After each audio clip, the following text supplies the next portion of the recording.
আমাদের ইউটিউব চ্যানেলে সবাইকে স্বাগত জানাচ্ছি। সবাই জানেন মধু একটি প্রাকৃতিক মিষ্টি যা সহজে নষ্ট হয় না, কিন্তু কেন? এই প্রশ্নের উত্তর জানতেই আমাদের আজকের ভিডিও। মধু হলো সর্বোচ্চ শর্করা জাতীয় খাবার। মধুতে প্রচুর পরিমাণ শর্করা থাকে, যা ব্যাকটেরিয়া এবং অন্যান্য জীবাণুর জন্য অপ্রতুল। এই কারণে মধুতে জীবাণুর বৃদ্ধি সহজ হয় না। মধুর মধ্যে জলীয় পরিমাণ খুব কম থাকে, যা মধুকে জীবাণু প্রতিরোধী করে তোলে। জীবাণু সাধারণত বেশি জলীয় পরিবেশে বৃদ্ধি পেতে বা বংশবিস্তার করতে পারে।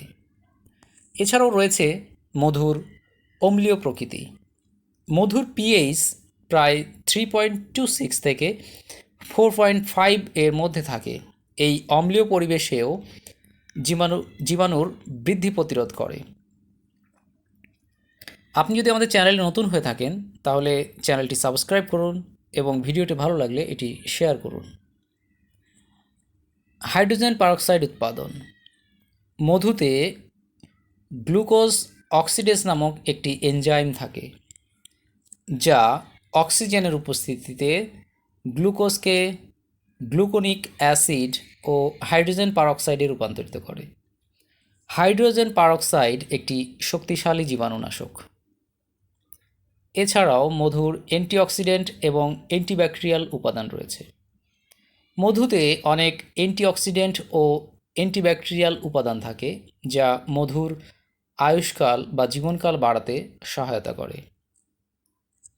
এই সমস্ত বৈশিষ্ট্যগুলোর কারণে মধু সহজে নষ্ট হয় না এবং অনেক দিন পর্যন্ত ভালো থাকে।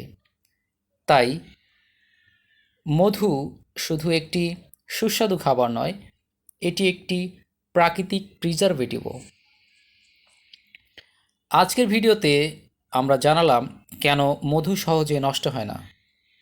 এই ধরনের আরও মজার তথ্য জানতে আমাদের চ্যানেলটি সাবস্ক্রাইব করুন এবং ভিডিওটি ভালো লাগলে এটি লাইক ও শেয়ার করতে ভুলবেন না।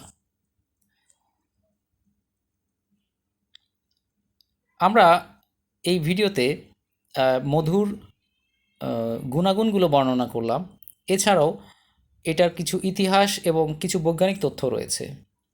মধুর গুণাবলী প্রাচীনকাল থেকেই পরিচিত এবং মিশরীয় সমাধিতে 3000 বছর পুরনো মধু পাওয়া গেছে, যা এখন পর্যন্ত খাওয়ার উপযোগী।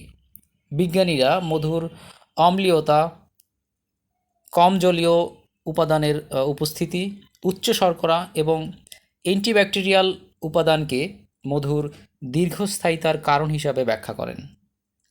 অসংখ্য ধন্যবাদ। ভালো থাকবেন।